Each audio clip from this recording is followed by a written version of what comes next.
Welcome to the program. I'm Jeff Schechtman. The world has been through tough times before. Wars, depression, the threat of Armageddon, and racial hatred are all nothing new. And yet something seems different about this moment. Perhaps it's a generation of culture focused on the self, the me generation, the culture of selfishness, the enduring power of our obsessive focus on self-esteem. Maybe these things have come together to make this moment as corrosive as it feels. So what's the answer? The Beatles said all you need is love. My guest, the Most Reverend Michael B. Curry, the presiding bishop and primate of the Episcopal Church, also thinks that love is the answer, but in a less sentimental and more transformative way. The Reverend Curry gained worldwide attention to his ideas of love in a sermon at the wedding of Prince Harry and Meghan Markle in May of 2018. Now he's taken it a step further.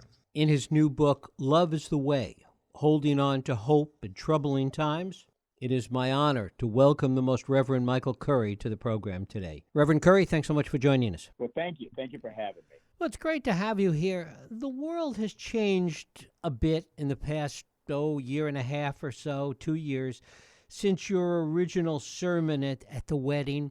The coronavirus, more of divide, more homeless on the streets. In many ways, things have gotten worse. Talk a little bit about how you think about this and the things that you said, the things you've written about in the context of where we are today. Well, the reality is I started writing this book a year and a half ago, so it was kind of before a confluence of things kind of happened.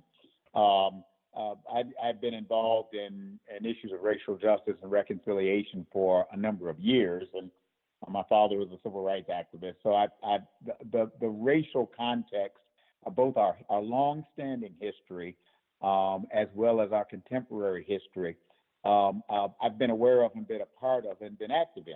So I was aware of that when I started the book. I had not heard of COVID-19 when I started the book, nor had I anticipated that a pandemic would happen.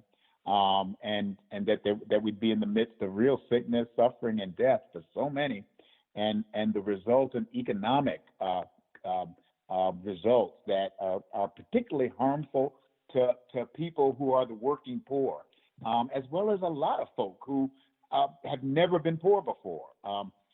We didn't see that. I didn't see that coming. I just didn't know the virus was coming. And then added on top of that, you've got the divisions that are here in American society that are real, and they're divisions that are not just about race, but these are divisions about our politics, about ideology, about worldviews. And this is across the country, and it's serious and it's real. And so this book is an attempt to help us find ways to navigate this together and find what the Bible calls a still more excellent way. If you hit me, my first reaction is probably to hit you back, or depending on how big you are, to run. It's sort of the classic fight or flight. But I want to suggest that there's a third way, and that is the way of love. That it is a way that moves beyond just merely fighting and running away. It's a way of deeper engagement that has the power to transform both the individuals involved and the context around them. And I'll tell you what, if I can give you a quick example. If you had asked years ago what the opposite of love is, I would have said hate. Now, there's some truth in that. But I want to suggest that the real opposite of love is not hate. The real opposite of love that I'm talking about is self-centeredness. And because the love I'm talking about is the kind of love that Jesus of Nazareth spoke about, that the Hebrew Scriptures often speak about. It's the kind of love that is unselfish, even sacrificial, that is committed to seeking the good and the welfare of others as well as the self. That's the opposite of self-centeredness, selfishness, or what John Stuart Mill called unenlightened self-interest. This unenlightened self-interest, this self-centeredness is what has the potential to destroy us. And this way of love has the potential to bring us together and help us work together to solve our problems. And of course, part of the problem that we face today and why this is so difficult and why you need to make the case that you do is that you're going up against so deeply ingrained attitudes of selfishness and self-centeredness that have been with us for so long. Yes, absolutely. I mean, there's a certain level, there's a certain sense in which we have sometimes exalted selfishness as though it's a virtue. Well, you do need healthy self-esteem. You do need to have some inner drive and desire to better yourself and to improve yourself and improve your life. There's nothing wrong with that. That's not what I'm talking about. I'm talking about this unbridled selfishness that really makes me the center of the universe, and you and everybody else is on the periphery. That's what Dr. King called the reverse Copernican revolution. And that reverse Copernican revolution, where I'm the center of the universe, puts you on the periphery. And that means, depending on where you are on the periphery, you are expendable as far as I'm concerned. If it's all about me, there's no room for you. But if we move from just about me to about we, then me is included as well as all the other we's. And that is the way to build a society. That is the way to cultivate relationships and create community. That is the way to save our planet. That is the way to maintain our democracy. Me is not enough. We can do it. It is also historically, and you talk about this in Love is the Way and in your sermons, it is the historical way that change has come about. Exactly. Yes. It really is. I was asked not long ago, and it happened over and over again. As someone challenged me and said, I hear what you're talking about, love, but is it realistic? I mean, is it realistic in a world like this? And that's a legitimate question. And I remember kind of answering. I said, well, you ever watch Dr. Phil on TV? Dr. Phil, somebody comes in, they got all sorts of problems, and they're complaining about that. And Dr. Phil will ask them, well, how's that working out for you? The truth is, the selfish way of living is what's causing the problems we're finding ourselves in right now. This self-centered way of living is what was behind both the kind of white supremacy and doctrines of discovery and manifest destiny that led to the conquest of the indigenous people of this land. It led to the enslavement of Africans. It has led to the subjection of women. It has led to putting down gay LGBTQ people. It has led to Japanese Americans being incarcerated during the Second World War. I mean, it has led to virtually every injustice and wrong that you can think of, because one group says it's about me, not about we, not about all of us, not about e pluribus unum. This selfishness, it is a cancer. It is a personal and social cancer that destroys. Love builds. Selfishness tears down. Love builds up. Selfishness hurts and harms. Love helps and heals, and it really does. And this book is about people I've met who have actually lived lives of love and made a difference in this world because of it. Talk about how you define love, because it's not necessarily in the traditional way people might think. Yeah, yeah. Unfortunately, in English, we only have one word for the word love. We just got the word love. In the Greek language that the New Testament was written in originally, there are three words for love that are used. There's actually a fourth, but it's not used as much in the New Testament. One is eros, and we get the word erotic from that, and that's romantic love. And you actually see that in Greek translations of the Song of Solomon, which is love poetry in the Old Testament, in the Hebrew Scriptures. Another is philia, which is Philadelphia, the city of brotherly love. It's paternal love. And the other is agape. And agape is the one that's used most frequently to translate Jesus of Nazareth and what he was talking about. Agape is not paternal love, or it's not romantic love. Agape is love that is committed to doing the good and the seeking the well-being of others as well as the self. Agape love is what Jesus was talking about when the lawyer asked him about love and asked, who is my neighbor? And Jesus told him the parable of the Good Samaritan. A parable, a story about someone who helped another person who was of a different ethnic group, a different religious group, who didn't share their politics, who didn't share their worldview, who was actually considered almost their enemy. And this person helped that person because they were simply a human being, a child of God. And Jesus said that's what it is to love your neighbor as yourself, because that's your neighbor. You see what I mean? This kind of love, agape, this is what Dr. King was talking about over and over again. This is what people like John Lewis were talking about. John Lewis knew about this kind of love. The people who have labored to change society and lives for the good have been people who have lived this kind of love, whether they use the word love or not. Even as we speak, Ruth Bader Ginsburg is being buried, I think, right about now. She gave her life. She lived so that everyone might be treated as an equal child, not only in the eyes of God, but in the eyes of the law. And those are the people who've changed life for the good. They're the scientists who are working right now, even as we speak, to find a vaccine and to find medical treatments for this scourge of COVID-19.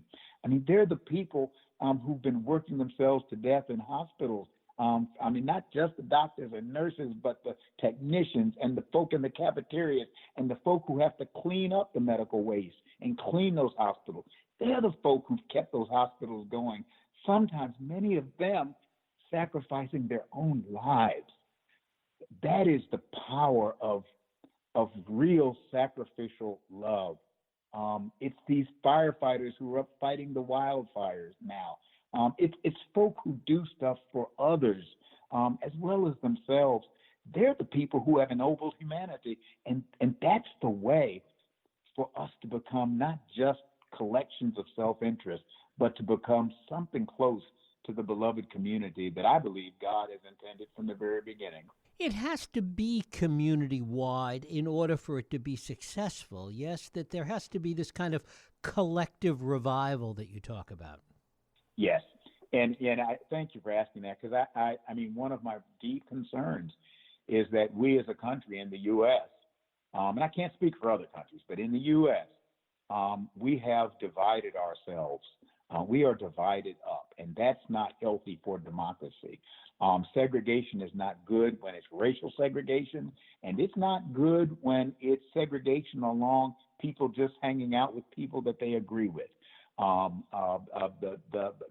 a wonderful book by Bill Bishop from a couple of years ago called The Big Sort, where they just did the demographic research and pretty much found that America has pretty much segregated itself almost by zip code.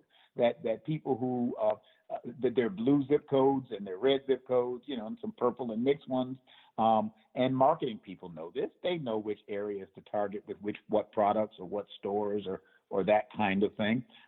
They know that, and politicians know that. They know where to campaign, where not to worry about it.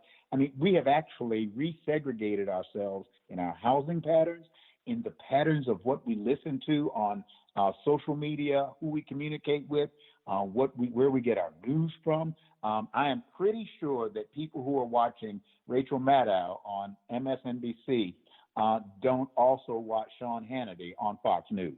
I could be wrong, but I have a suspicion that that's true.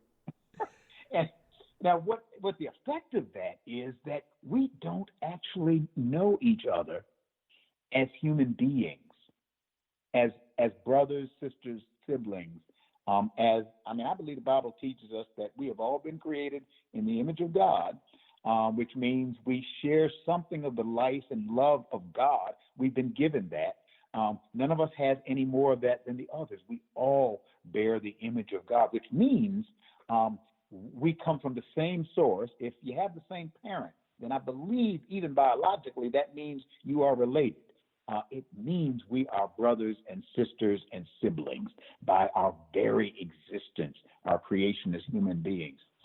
And we have got to learn, Dr. King said, we must learn to live together as brothers and sisters or perish together as fools. The choice is ours, chaos or community. He was right. He was right in the mid-1960s. He was saying that up until the moment that he died. He was right then, and it's right now. How important is hope and kind of a forward-looking view to really coming to this kind of collective appreciation? Oh, yeah. Great question. I think it's critical. I mean, the one you remember in Dante, it's above it was above the gates of hell, if I remember correctly. Above the gates of hell were the words, "Abandon hope, all ye who enter here." That it is hell on earth or anywhere else when there is no hope. Hope is the key that can, like man of La Mancha, you can march through hell for a heavenly cause if you have to, if you just got some hope. You don't have to have a ton, just some hope. When all hope is lost, that's a moment of utter despair. Um, but with a hope, even if it is a faint hope, you can keep going. I mean, I talk about my slave ancestors who I never knew, but I talk about them as folk who, as far as the world was concerned, had no hope. I mean, there was no, certainly in the earliest days, there was no hope for the dawn of freedom. I mean, I remember my grandmother telling me what old folk, her, I guess, grandparents would have told her about when slaves in North Carolina heard that they were emancipated during the Civil War. She would tell us, she said, oh, some of them didn't believe it. And a lot of them didn't even know, well, what does that mean? I mean, you see, that these were folk who the hope of freedom was a hope. Harriet Tubman knew what that hope was about. And those who were able to escape knew, and those who were able to purchase their emancipation knew, but most did not know. And yet, in spite of all of that, these are the same folk who sang a spiritual, and literally, this is the spiritual of a slave. Oh freedom, oh freedom, oh freedom over me. And before I'll be a slave, I'll be buried in my grave and go home to my Lord and be free. Do you hear the paradox of that spiritual? A slave saying, before I'll be a slave. Somebody who's actually got manacles and chains. Before I'll be a slave, I'll be buried in my grave and go home to my Lord and be free. That is the language of hope mingled in the midst of despair, and that's enough to keep you going. I want to submit, if folk could do that in that living hell, we can do that now, no matter what befalls us. Talk a little bit about how we do that, because it seems that gradualism has to be a part of this, because turning on a dime, given the depths of the self-focus that you talked about earlier and the healing that has to happen first, that there has to be a more complex process at work. Yes. Oh, yes. And I think I think you're absolutely right. In the book, I offer some suggestions on how folk might do that. But what I can tell you is, one, I'm beginning to realize that part of this begins on some level with a decision. That is, I've got to decide that, you know what, I want to live my life in the most loving way possible. That's a commitment, and I mean that almost like the old altar call in revival, where you say, yes, I'm ready. Yes, I'm ready. I mean, you got to make a decision. Do you want to live that way? There are all these stories in the Bible where Jesus is ready to heal somebody, and he asks the person, do you want to be healed? I mean, because if you don't want to be healed, okay, well, you won't be. And, I won't bother. But if you want to be healed, that's the beginning of the process. So, yes, I want to be a person of love. Then you need some reinforcement. You need some support for that. And that's where I would argue you need to cultivate a relationship with the source of love and life, which we in the religious tradition call God. That's what we're talking about, the source of love and life. The Bible says God is love. So you got to connect up. I think that's critically important with that source, whatever your religious tradition is, to connect up with the source of love and life in ways of prayer, meditation, community worship, whatever, however you do it. There are a number of ways, however you do it, but to connect and stay in relationship with that source of love and life. Then you need a community around you to support you, because the truth is you're swimming against the current. You're swimming upstream. You are. And so you need support and help. And so you got to create a community of love and support. Either you find it or you make it up. but you got to create that somehow. And it's difficult in times of COVID-19. You may have to do it on Zoom, but find a community of support. That's in part what worshiping communities, I think, at root really are. Recovery meetings, NAAA, those are communities of support to help folk stay clean and sober. You see, and they're communities of accountability and of support. So you need that community of love. And then lastly, I would submit that it's important to decide almost daily or decide on some actual practical things that you can do that are actions of love. Now, and again, it may be causes that you support. I mean, I don't know. It would vary. It may be actions that you take. It may be something that you're doing, in your office or in your work. It will be different for, but something tangible that you can do. And the habit of good work, the habit of grace, the habit of living in love with all of those reinforcements actually creates a holistic context for living a life that is guided by love and concern for others and less neurotic concern about the self. What have you seen in your work with respect to the generational differences in attitudes about this? Do you find young people more receptive? They are. But what I tell you, because the first time I was asked, "Can this work?" it was in the context of young people, and I've been with young people in various contexts, both teenagers, young teenagers, and college age as young folk, as well as young adults with whom I work. Their question is, we believe that, we want to believe that, we just don't have the life experiences. Can it really work? Part of the reason I did write this book was I was able to tell stories of real people in whose lives I've seen this work. From the days when I was a kid, my mother had a massive cerebral hemorrhage. I was in middle school, had a massive cerebral hemorrhage. She was in a coma for over a year, and she eventually died. My father ended up having to work two jobs. He was a parish pastor and Episcopal priest. We were kind of normal middle-class folk in that respect. He worked in civil rights and did all that stuff, but we weren't poor. We were okay. But when the medical bills started piling up and when Blue Cross and Blue Shield stopped, when they had to move her to a nursing home, I come from a family that knows that health care and the right to health care is critical. I saw my father have to work two jobs and almost killed him. I saw that. But we made it through because other people stepped in and helped us out. When Daddy had to travel, and he had to travel for a while when my mother she got sick in New York. We lived in Buffalo, which is roughly 8 hours away. And so she was in the hospital in New York for several months. He would travel there usually on Monday. He would come back on Wednesday evening or first thing Thursday morning. And then he would do church Thursday through Sunday. Then he would go back to New York. When he was back in New York, there was the Bullocks, Dr. and Mrs. Bullock, who were members of our church and family friends. My sister and I stayed with them while he was gone. There was another lady named Erna Clark who used to take us to school and pick us up. My cousin Bill moved from Ohio to Buffalo to help babysit. He was teaching school, but he helped babysit when that was needed.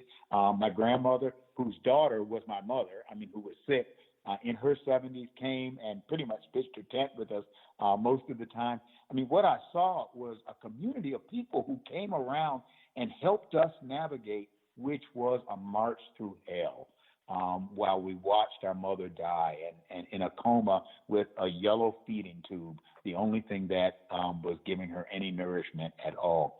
And I tell the story of a woman named Josie Robbins, who became a friend of our family and became like a second mother to both of us. To this day, she's now well into her 80s. My father's died and gone on to glory. She's well into her 80s. That woman came and became a second mother. She didn't have to do that. Why did she do that? I've seen what love looks like, but she was also the same woman who did that for other kids and young people. She was the principal of a school. This is back in the 60s. of a school. It was St. Augustine School, and then it became had another name later. But that was part of the public school system that made it possible for girls when they got pregnant not to have to stop their schooling. Because in those days, if the girl got pregnant, she wasn't mainstream. She was just out of school, and her education stopped until she could come back to school. This made provision for that girl to continue in school, and the girls were there. They got prenatal care, they got their education, they got postnatal care, they got care for their children, they had the nursery and all that stuff. They got training in parental skills and all that kind of stuff. Josie Robbins, who came and became a second mother to me, is a second mother to a whole lot of girls and grandmother to a whole lot of babies that were born in that time. She then, in the 1960s, this is an African-American woman, was an advocate for equal rights for women. She stood up for women and girls. She was doing this back in the 1960s. When I thought about Ruth Bader Ginsburg, I thought about Josie Robbins. Why did Josie Robbins do that? That's love working itself out against the odds, swimming upstream, against the current. I've seen people like that. And with young people, I can tell them the story. They know about John Lewis now, thank God. They've seen what it looks like. And if they can see it, Jesse Jackson used to say, you can't be it if you can't see it. If they can see it, they can believe it and find the strength to dare and the courage to dare to live a life like that. I find them remarkably open. Folk of my generation kind of know this, but I'm 67. You know, you live long enough, you get a little bit jaded by reality. And you do. And the ideals that you once held and had, they're still there somewhere, but the world of the real has a way of trying to crush the ideal. And yet I remind my friends who are boomers like me, I said, those ideals are real. Let me tell you something. This country was founded on ideals that it didn't live up to. But if it ever lives up to those ideals, then America will truly be America and not just another collection of individual self-interest. Ideals, realistic, pragmatic implementation, but those ideals can drive you further than you would go if you didn't have them. Bishop Michael Curry. The book is Love is the Way, Holding On to Hope in Troubling Times. I thank you so much for spending time with us today. Well, thank you. It's been an honor, and God bless you. Thank you.